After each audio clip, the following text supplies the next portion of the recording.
Shalom, tahun ajaran baru akan segera tiba. Yayasan Badan Pendidikan Kristen Rehoboth membuka pendaftaran siswa baru tahun ajaran 2020-2021 untuk jenjang pendidikan TK sampai SMA. Dengan biaya yang relatif terjangkau, kami menyediakan layanan pendidikan yang terbaik dan unggul, baik dalam ilmu pengetahuan juga berkarakter Kristus. Ada promo istimewa bagi Anda, bagi putra-putri gembala, hamba Tuhan, serta anggota jemaat gereja Rehoboth. Dapatkan potongan 50% uang pangkal sampai bulan Mei 2020. Daftarkan segera. Silakan mengisi link berikut untuk mendaftar. Kami akan menghubungi Anda untuk info lebih lanjut. Tuhan Yesus memberkati.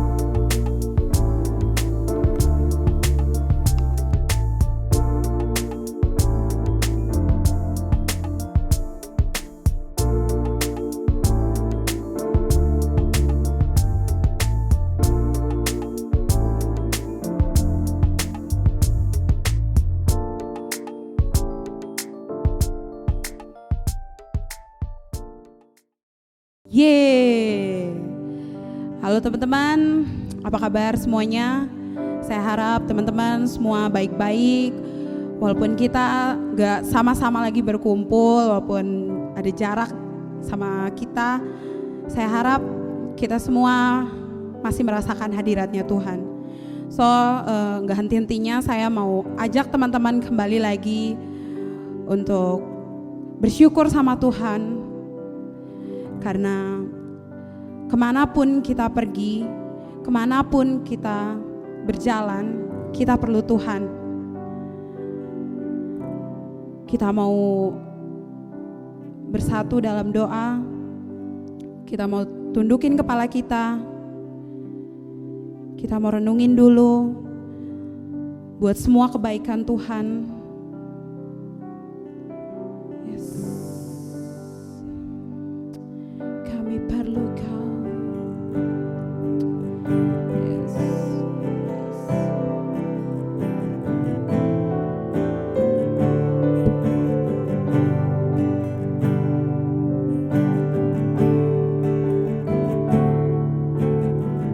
Kemanakah kami mencari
badai datang menderu, yang kami tahu hanya Kau yang mampu pulihkan segala sesuatu. Kami perlukan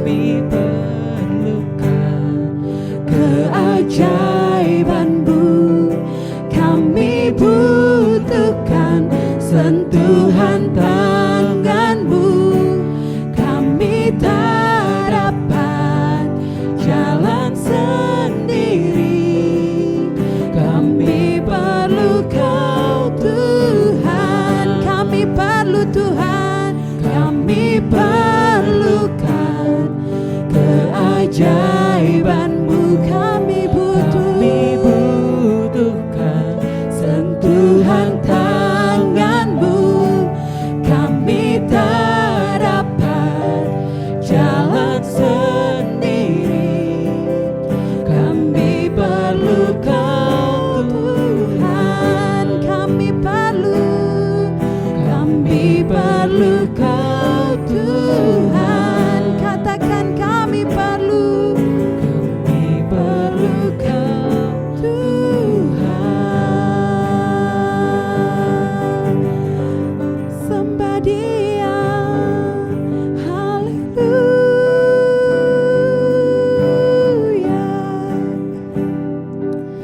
Kami perlu Tuhan Yesus, kami butuhkan sentuhan-Mu Tuhan. Yes, kami bersyukur Tuhan. Sungguh Tuhan,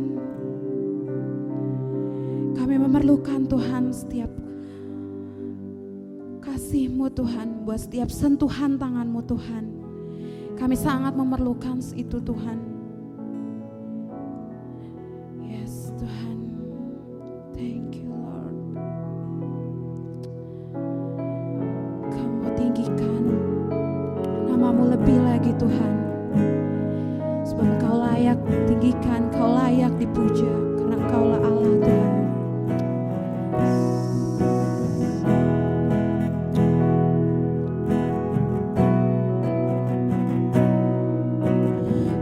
Bersyukur padamu Tuhan atas kasih-Mu, ku bermazmur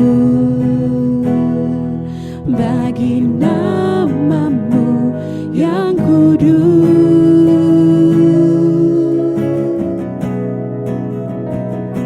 sebab Engkau kebenaranku, padamu ku percaya.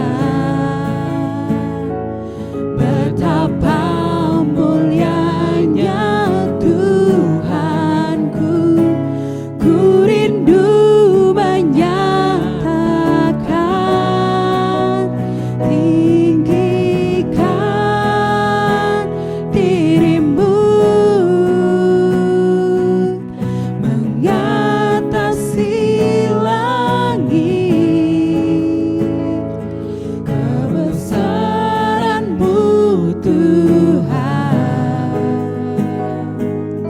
mengatasi bumi.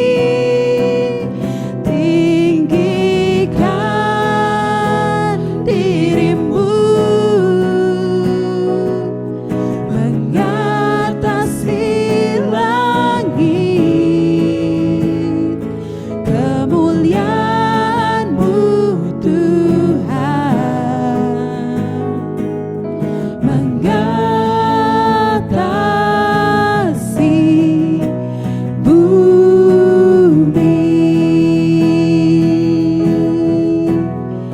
Oh Yesus,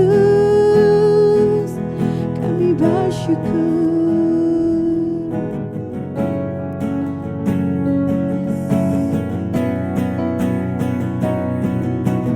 Ku bersyukur padamu Tuhan atas kasih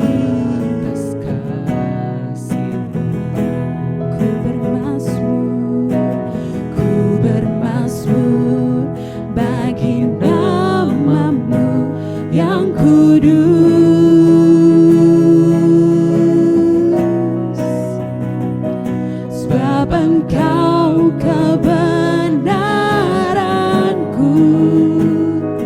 padamu ku percaya. Betapa mulianya Tuhanku, ku rindu menyatakan, tinggikan dirimu mengatasi langit, kebesaran-Mu Tuhan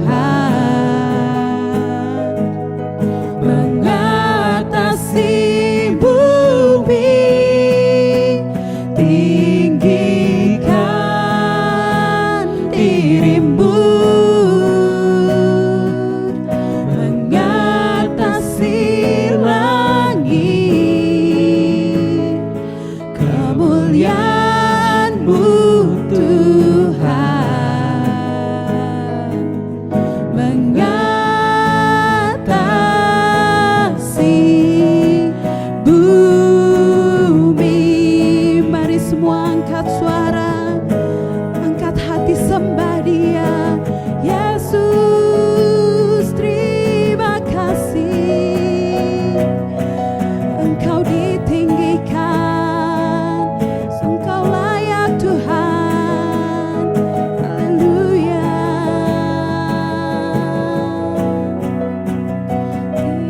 Tinggikan dirimu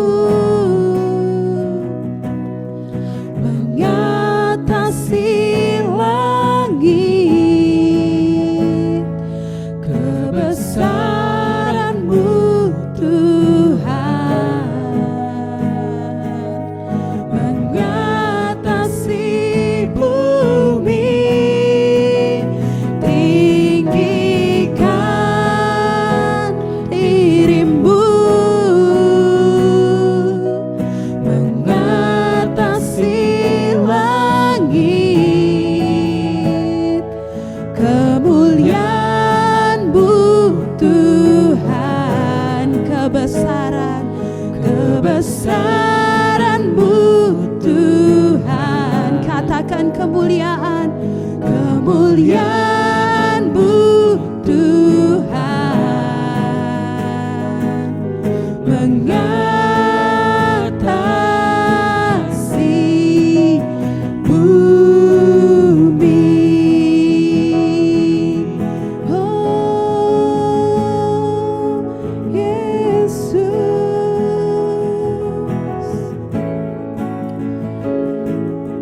glory, glory, haleluya.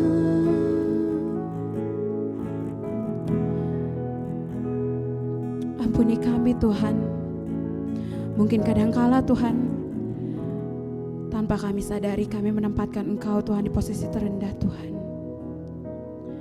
Malam hari ini Tuhan, kami kembali Tuhan ke dalam tangan-Mu Tuhan. Kami mengambil komitmen lagi Tuhan, bahwa kami akan menomorsatukan Engkau dalam hidup kami. Tiada prioritas apapun dalam hidup kami kecuali Engkau Bapa. Biar Engkau aja Tuhan yang layak ditinggikan Tuhan, karena Engkau yang punya Raja Tuhan. Yes Lord, thank you. Dan sebentar juga Tuhan kami mendengarkan sebagian dari firman-Mu Tuhan. Kiranya Engkau hadir Tuhan, Kau nyata Tuhan malam hari ini Tuhan. Kau berbicara Tuhan, biar kami semua Tuhan duduk diam Tuhan, mendengar Tuhan semua isi hati-Mu Tuhan, semua perintah-Mu Tuhan. Yes. Kini kami siap Tuhan mendengarkan seluruh firman-Mu Tuhan. Dan kami sudah berdoa mengucap syukur. Haleluya. Amin.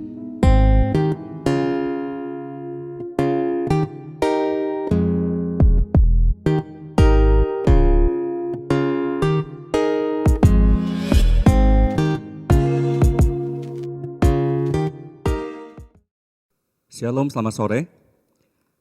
Anak-anak yang saya kasihi untuk Flamers dan juga T4C. Sebelum kita mendengarkan firman Tuhan, mari kita akan berdoa terlebih dahulu. Mari kita tundukkan kepala, kita akan berdoa. Bapa, kami mengucap syukur padamu Tuhan, karena di tengah-tengah situasi suasana seperti ini, kami melihat bagaimana Engkau bekerja di tengah-tengah kami Tuhan. Khususnya untuk kami semua Tuhan, anak-anak muda yang ada di lingkungan Gereja Rehoboth ini Bapa. Kami melihat bagaimana Engkau bekerja, Engkau tetap memberkati kami, memberkati orang tua kami. Terlebih sungguh Bapa, pada hari ini kami juga akan mendengarkan firman Tuhan. Mari urapi dan lidah dan bibir hamba-Mu ini Tuhan, sehingga apa yang akan disampaikan ini dapat menjadi berkat dan juga pedoman dalam kehidupan kami. Terima kasih Bapa, di dalam nama Tuhan Yesus kami berdoa dan mengucap syukur. Amin. Sekali lagi shalom. Halo Flamers, gimana kabarnya? Anak-anak T4C, gimana kabarnya? Udah kangen untuk bersekolah? Kangen untuk nongkrong bareng di gereja ya, main game? Ya, pasti repot buat kalian ya yang kesehariannya suka nongkrong ke kafe, ke mall, jalan-jalan ya, atau ke bioskop, udar-ider ya. Pastilah ada perasaan bosan, betul nggak? Ya, ada perasaan bosan. Ya gimana nggak bosan ya, karena dari semenjak awal dirumahkan, udah ada 2 bulan kurang atau kurang lebih 60 harian kita ada di rumah ya. Saya suka ngebayangin suasana seperti ini, itu kayak di film The Walking Dead. Kayak di film The Walking Dead. Jadi di luaran sana itu banyak zombie-zombie, ya. Kita harus menyelamatkan diri dari para zombie itu karena populasi manusia sudah mau punah teak. Terus kalau kita keluar kena zombie, pilihannya cuma ada 2 ya, jadi makanannya. Kalau enggak, kalau kegigit kita akhirnya menjadi zombie juga begitu, ya. Nah, kebanyakan orang juga mulai stres di rumah, ya. Kenapa? Karena main game di rumah pun bisa jadi stres. Kalau tiap hari kita buka HP, main game, terus misalnya kamu main nongkrong di mana itu, di sofa, nanti pindah ke kamar ya, lama-kelamaan juga pasti akan jadi stres. Lalu kemudian molor, dahar molor gitu ya, makan, tidur makan gitu ya, pasti itu juga akan bikin jadi stres, betul nggak? Mungkin kita merasa bosan gitu, aduh ini mau sampai kapan kondisi yang seperti ini, ya mau gimana gitu ya, gitu. Sementara keluar rumah kita tidak bisa. Kalaupun iya bisa juga keluar rumah, ya mall tutup, bioskop nggak ada, ya mau ngapain juga. Atau malam-malam kalau misalnya kita bosan, kita stres, malam-malam kita mau jalan-jalan begitu ya. Wah, kita jalan-jalan seperti apa itu? Seperti di film-film gitu ya. Kita jalan-jalan lalu kemudian kita nyampe kemana itu, ke daerah-daerah yang tinggi gitu ya, ke Lembang atau ke Ciwidey dengan satu tujuan supaya ada suasana yang baru. Orang-orang yang tinggal di sana mungkin pengen lihat kondisi kota. Kita yang di kota mungkin pengen lihat kondisi yang ada di pegunungan gitu ya. Tapi memang ini semua kondisi kita ya seperti ini memang membuat kita menjadi stres ya. Menjadi stres, menjadi lebih banyak merasakan bosan begitu. Tapi begini, selain hal-hal di atas yang mungkin kita alami, saya ingin berkata mengenai hope. Ya, harapan. Saya ingin berkata mengenai hope, harapan. Mari kita buka bersama di dalam Roma 12 ayat yang ke-12. Roma 12 ayat yang ke-12. Firman Tuhan berbunyi demikian. Bersukacitalah dalam pengharapan, sabarlah dalam kesesakan, dan bertekunlah dalam doa. Ya, sekali lagi saya bacakan. Bersukacitalah dalam pengharapan, sabarlah dalam kesesakan, dan bertekunlah dalam doa. Ya, satu-satunya cara untuk kita dapat bertahan dalam kesesakan adalah berharap. Satu-satunya cara untuk kita tidak merasakan bosan itu adalah berharap. Berharap ya. Waktu kita sakit, gak enak kan? Waktu kita sakit makan obat. Harapannya apa? Setelah makan obat, selang berapa hari kemudian sembuh. Kalau bisa mah setelah makan obat besoknya langsung sembuh. Betul kan? Lalu kemudian waktu kita ujian, capek harus belajar. Ya, capek harus belajar. Lalu kemudian kita merasakan bosan, aduh ini sampai kapan nih harus belajar gitu ya, harus belajar. Harapannya apa? Berharap supaya kita menghadapi liburan. Sehingga pada waktu liburan, waktu kita bisa lebih bebas dipakai untuk bermain. Ya, waktu kita diet, siapa di sini yang diet? Ya, menahan berbagai macam makanan. Babi hong nggak makan, kambing nggak makan, nasi dikurangin. Waktu awal kan mulut sebel kan, gitu. Kenapa? Karena kita harus makan makanan yang bergizi lah, begitu ya. Harus makan makanan yang bergizi. Tapi dengan satu harapan bahwa nanti ke depan berat badan saya akan turun. Nah, semua kita dengan ada harapan-harapan begitu membuat kita akhirnya bisa bertahan melewati masa-masa yang sesak, masa-masa yang kelam gitu ya, masa-masa yang tidak mengenakan ya. Bahkan waktu kita harus nungguin si Oneng lama-lama di kampus ya, nungguin si Oneng kapan pulang kampus Neng. Oh jam 7 kita tungguin jam 7 ternyata pulang jam 9. Harapannya apa? Harapannya supaya hati si Oneng bisa kita ambil ya. Jadi ada harapan gitu ya untuk apapun yang kita lakukan. Kalau kita mau bersabar, bisa bersabar, kalau kita memang bisa bertahan di dalam waktu-waktu yang seperti sekarang ini, itu satu-satunya cara adalah dengan berharap ya. Nah, pengharapan yang kita punya bukan hanya sekedar setelah situasi ini selesai. Ya. Ya. Maka perekonomian akan lancar, wabah virus akan lenyap, begitu. Bukan. Tapi ada pengharapan yang benar. Ada pengharapan yang benar, ya. Kalau hanya sekedar cuma sampai wabah virus ini selesai, kita berharap ya supaya perekonomian lancar begitu ya. Kalau hanya cuma sampai segitu aja, ya itu bukan satu pengharapan yang kekal. Itu bukan satu pengharapan yang sesungguhnya begitu. Ada pengharapan yang benar yang harus kita miliki ya. Pengharapan yang benar itu apa? Mari kita lihat di dalam 1 Korintus 15. 1 Korintus 15 ayat yang ke-19 dan ayat yang ke-20. 1 Korintus 15 ayat yang ke-19 dan ayat yang ke-20. Saya akan bacakan. Jikalau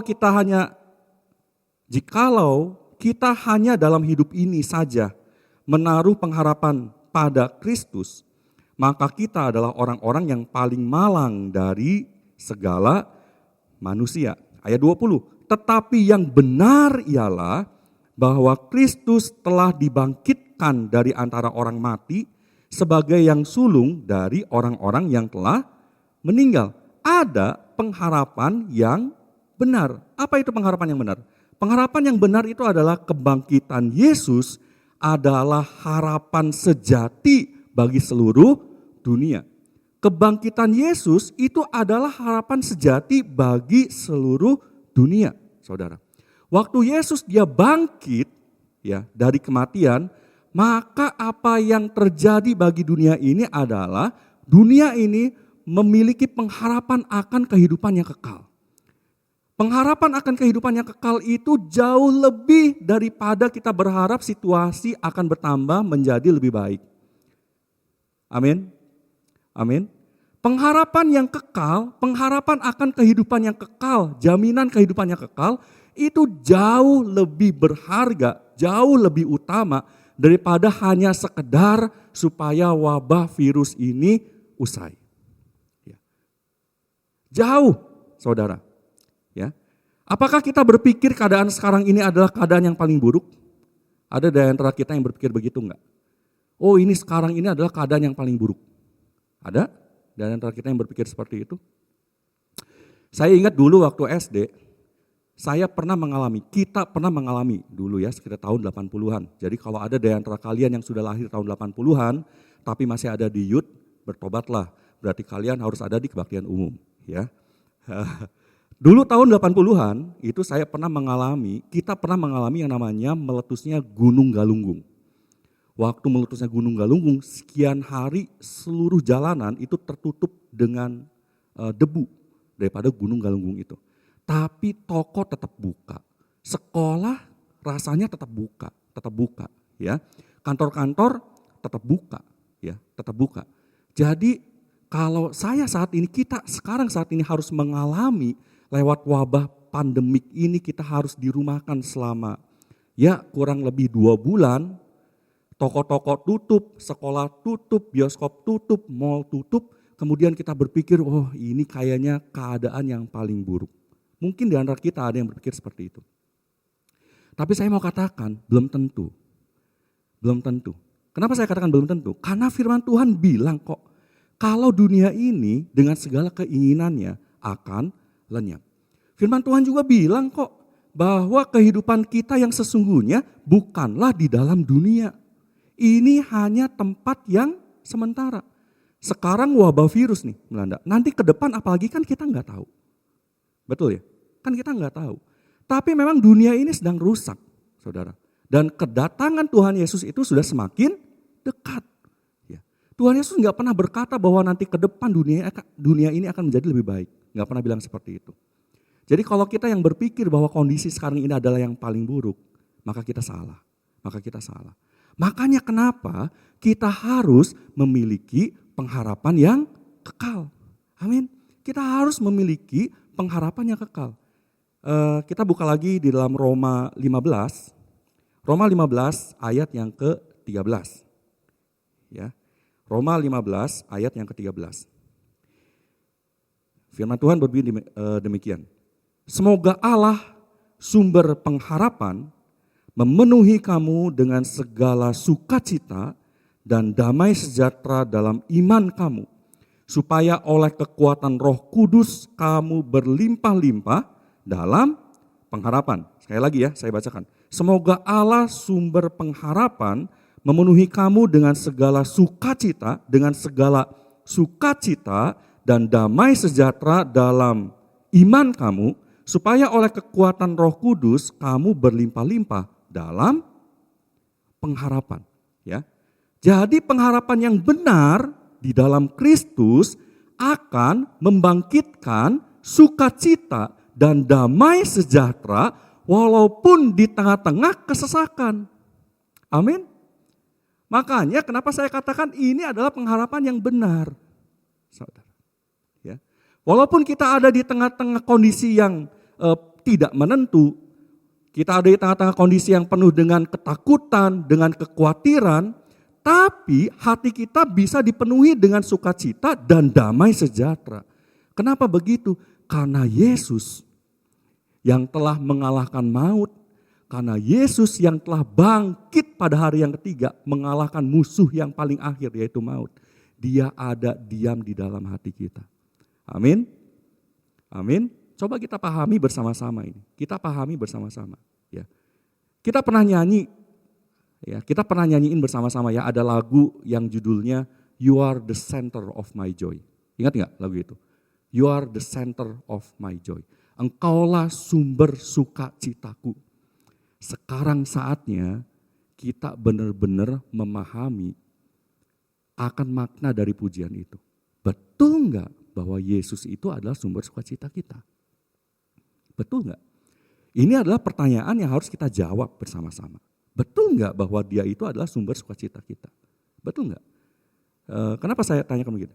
Karena seharusnya kalau dia adalah sumber sukacita kita, maka kita tidak membutuhkan hal-hal yang lain untuk mengharapkan timbulnya sukacita dalam hidup kita. Amin. Sekali lagi ya, kalau dia adalah sumber sukacita kita, maka kita tidak membutuhkan hal-hal yang lain yang akan membangkitkan sukacita dalam hidup kita. Jadi maksudnya gini, sekalipun saat ini kita dalam kondisi yang tidak menentu, usaha keluarga harus terhenti. Mungkin orang tua kita udah berkata, ini gimana ya buat hidup ke depan? Ya, ini gimana nih buat hidup ke depan? Ini gimana nih buat sekolah? Ini gimana ini? Kita harus bayar uang sekolah. Mungkin orang tua udah berkata seperti itu ya di dalam keluarga. Sekalipun kita dalam kekurangan, sekalipun kita dalam kondisi yang galau, ya dalam kondisi yang galau, kalau Yesus adalah sumber sukacita kita, maka kita nggak perlu mengharapkan hal-hal yang lain, saudara. Sukacita kita timbul bukan karena keadaan. Amin. Sukacita kita timbul, damai sejahtera kita timbul bukan karena tidak ada wabah pandemik, lalu puji Tuhan saya merasakan sukacita. Bukan. Tapi sukacita kita timbul karena ada satu pribadi, yaitu Yesus Kristus yang hidup di dalam hati kita. Amin. Dia adalah sumber sukacita kita. Ya. Seringkali kita melihat postingan atau kita memposting ya di dalam sosmed. Seringkali kita postingan kita di dalam sosmed itu seringkali berharap kapan ke kafe lagi ya, kapan ke bioskop lagi ya, kapan nongkrong lagi ya, kapan ke mall lagi ya, gitu. Sokra, kalau sekarang semua mall udah buka, kafe udah buka, bioskop udah buka. Ya, lalu kemudian kalian bisa nongkrong lagi seharian. Apa yang akan kita rasakan ke depan setelah itu? Setelah 1 minggu. Setelah semuanya udah buka nih. 1 minggu, 2 minggu, 3 minggu. Apa yang kita rasakan? Pasti yang kita rasakan apa? Rutinitas. Betul nggak? Ya kan? Pasti kita akan merasakan ya biasa lagi. Ya biasa. Begitu. Kenapa? Karena kita memang udah biasa nongkrong, kita udah biasa ke mall, kita udah biasa ke sekolah, begitu. Pasti kita akan merasakan ya biasa lagi, pasti rutinitas lagi. Tapi begini, kalau kita benar mengalami, kalau kita benar memahami bahwa Kristus telah dibangkitkan dari kematian, dan hati kita akan berlimpah dengan sukacita dan damai sejahtera dari Roh Kudus, maka hidup kita tidak akan pernah sama lagi. Amin. Nggak akan pernah sama lagi. Setiap hari kita akan melewati waktu ya di tengah-tengah rutinitas kita tidak akan pernah merasakan bahwa hari-hari yang kita jalani itu akan sama lagi. Firman Tuhan di dalam kitab Ratapan itu mengatakan bahwa apa? Bahwa kasih setianya Tuhan selalu baru setiap hari. Itu yang akan kita rasakan. Amin. Itu yang akan kita rasakan. Hari-hari yang kita jalani tidak akan pernah menjadi sama lagi. Saya pun punya harapan. Kalian tahu. Saya pun punya harapan. Saya pengen sekolah itu buka lagi. Ketemu lagi dengan kalian murid-murid SMP ya. Ketemu lagi dengan kalian, kita bisa keketawaan walaupun mungkin saya udah jarang-jarang masuk ke kelas begitu ya. Coba gerak. Saat ini saya mau tanya kepada kalian yang murid-murid SMP khususnya ya, SMP Rehoboth. Coba tanya kepada guru kalian atau wali kelas kalian ya, coba tanya gitu. Bu, Pak Tim cerewet enggak selama masa pembelajaran jarak jauh ini? Coba tanya seperti itu. Ini tugas ya, gitu. Jadi nanti setelah masuk saya akan tagih loh. Ya, gitu. Coba tanya gitu. Kenapa saya lakukan seperti itu? Karena saya ingin cepat-cepat kita masuk lagi. Ya, saya pun punya pengharapan untuk seperti itu. Ya, nah, saudara, hal yang kedua yang ingin saya katakan, ya. Jadi yang pertama kita harus memiliki pengharapan yang benar, pengharapan yang sejati. Kalau kita sudah memiliki pengharapan yang sejati, maka hari-hari kita walaupun di tengah-tengah rutinitas mungkin nanti, ya setelah wabah ini lewat, ataupun saat ini kita mengalami masa-masa kebosanan, masa-masa yang stres. Kalau kita menyadari bahwa Yesus adalah sumber pengharapan kita, sumber sukacita kita, maka hari-hari kita akan kita lalui tidak akan pernah sama lagi. Karena Tuhan akan selalu memperbaharui hari-hari kita.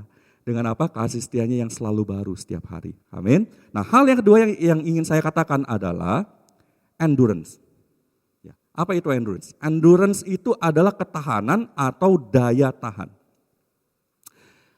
Tadi di awal saya bilang waktu orang diet, harapannya apa? Ya kurus, betul nggak? Orang diet berlama-lama, orang jadi binaragawan. Ada salah seorang murid kita ya, jadi seorang binaragawan ya. Saya pernah tanya ke dia gitu. Saya bilang, ya kamu masih suka makan ini nggak? Ya, makan makanan yang berlemak begitu. Wah Pak, udah nggak bisa.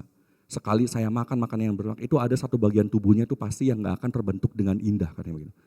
Ya, kan kalau binaragawan itu kan lekukan tubuhnya apa ya, saya nggak ngerti lah gitu kenapa kok bisa seperti itu, latihannya seperti apa.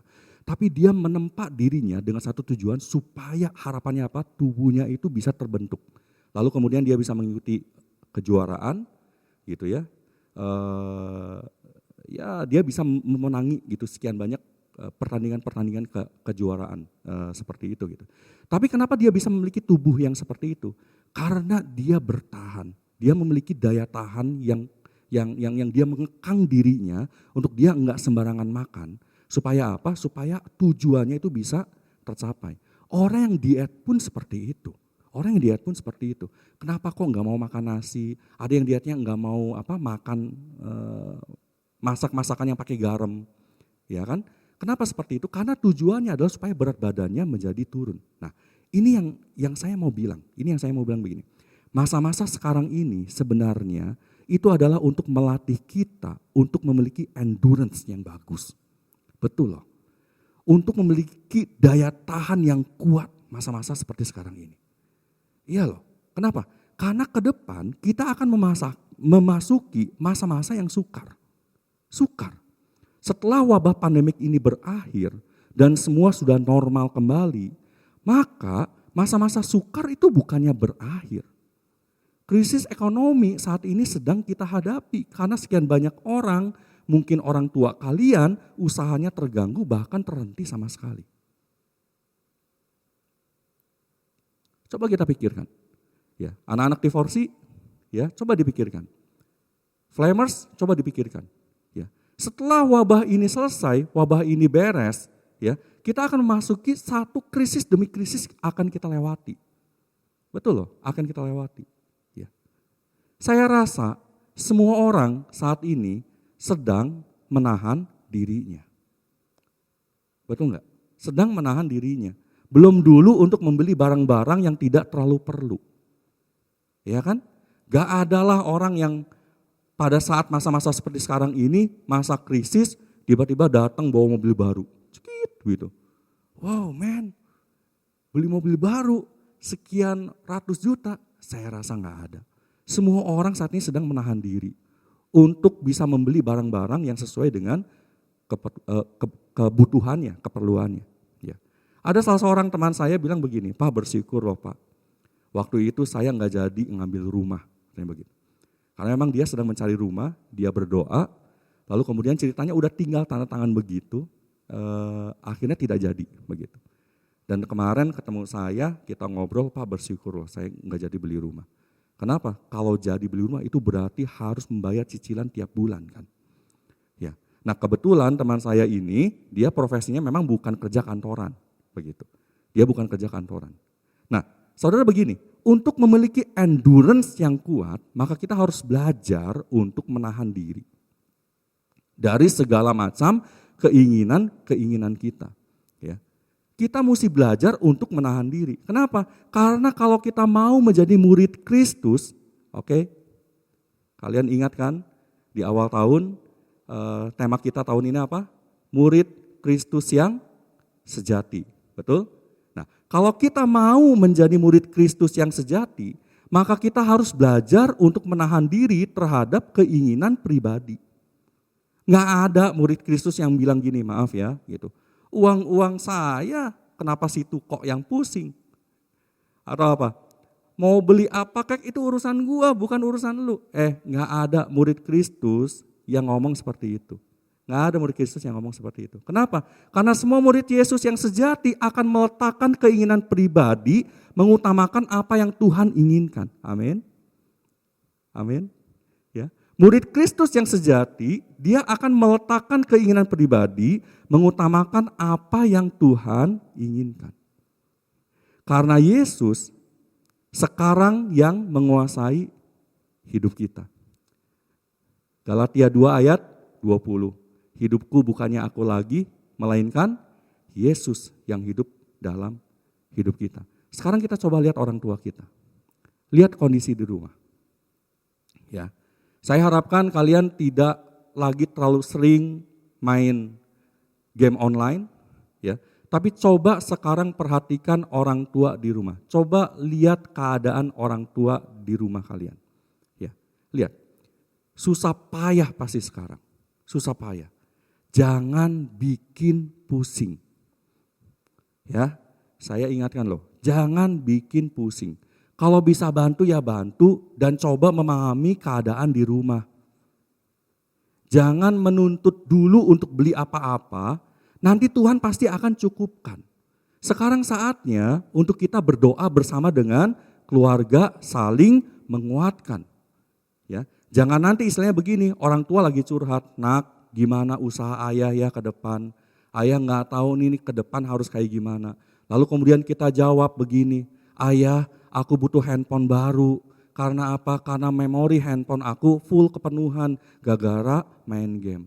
Saya mau katakan itu sungguh-sungguh anak yang berbakti, betul. Kepada game berbaktinya, bukan kepada orang tua. Jangan, amin. Ya, jangan lakukan seperti itu. Jadi berharaplah dengan pengharapan yang benar. Apa pengharapan yang benar itu? Kita berharap pada Kristus yang telah dibangkitkan mengalahkan maut. Dan oleh karena itu hati kita akan dipenuhi dengan sukacita dan damai sejahtera. Serta sebagai murid Kristus milikilah endurance yang kuat. Amin. Milikilah ketahanan yang kuat. Ya, menahan diri terhadap berbagai keinginan daging karena bukan kita lagi yang menguasai hidup kita, melainkan Kristus. Amin. Amin. Siapa yang diberkati pada sore hari ini? Amin. Mari kita tundukkan kepala ya, kita akan berdoa. Bapak, kami mengucap syukur padamu Tuhan pada hari ini untuk berkat Tuhan dalam kehidupan kami pada sore hari ini Bapak. Kami sebagai anak-anak youth, anak-anak muda di tempat ini Tuhan, kami mau belajar untuk memiliki ketahanan yang kuat. Kami mau belajar untuk kami boleh menjadi lebih dewasa lagi Tuhan di dalam kami menghadapi situasi seperti sekarang ini Tuhan. Kami mau belajar untuk kami boleh berempati Tuhan terhadap keadaan orang tua kami, terhadap keadaan sekeliling kami Tuhan. Mungkin kalau kami saat ini tidak terlalu terasa dampaknya karena kondisi ekonomi keluarga kami yang cukup kuat Tuhan. Tapi kami mau belajar untuk kami boleh menjadi berkat bagi banyak orang. Dan biarlah saat ini Bapa, hati kami Tuhan boleh sungguh-sungguh dipenuhi dengan sukacita dan damai sejahtera dari Roh Kudus Tuhan.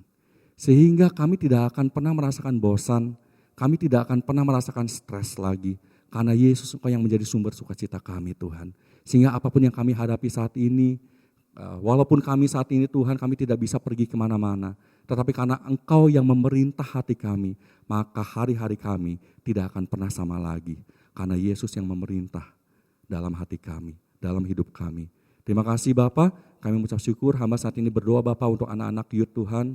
Mari kiranya Engkau yang boleh urapi mereka semua Tuhan, urapi studi mereka Tuhan, urapi masa depan mereka Tuhan. Walaupun saat ini Tuhan kami di tengah-tengah situasi yang darurat Tuhan, kami mungkin harus lulus tanpa kami harus mengikuti ujian nasional, tapi biarlah Tuhan masa depan kami ada di tangan Engkau Tuhan. Masa depan kami yang cerah Tuhan ada di dalam tangan Engkau Tuhan. Kami mau berharap hanya kepada Engkau. Kami berdoa saat ini juga Bapa untuk orang tua kami Tuhan. Kami tahu banyak dari antara orang tua kami yang saat ini sedang menghadapi krisis. Mari Bapa, hamba berdoa untuk setiap orang tua Tuhan yang saat ini sedang menghadapi krisis Tuhan. Pulihkan Bapa di dalam nama Tuhan Yesus Bapa. Dan biarlah mereka juga dapat melihat bagaimana tangan Tuhan tidak pernah melepaskan kehidupan mereka. Bagaimana mereka juga dapat melihat bahwa matamu Tuhan tidak pernah tertutup Tuhan untuk mereka Tuhan. Tuhan pasti menyediakan jalan untuk kami semua, terutama untuk orang tua kami. Terima kasih Bapa, kami mengucap syukur padamu Tuhan. Sekali lagi tanamkan firman Tuhan ini dalam hati kami masing-masing semua, sehingga kami dapat merasakan Bapak bahwa firman Tuhan ini dapat menjadi pedoman dalam kehidupan kami. Terima kasih Bapak, kami mengucap syukur. Di dalam nama Tuhan Yesus Kristus kami berdoa dan mengucap syukur. Amin.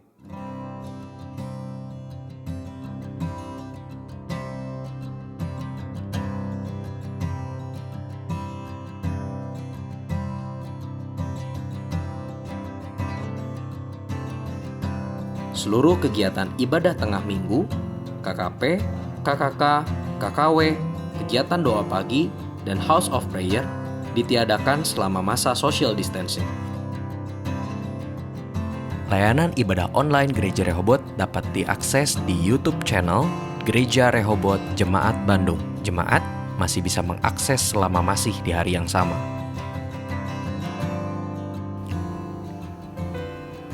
Untuk persembahan dan perpuluhan, Anda dapat salurkan melalui rekening Gereja Rehoboth 449 303 3037. Cantumkan keterangan berupa persembahan atau perpuluhan.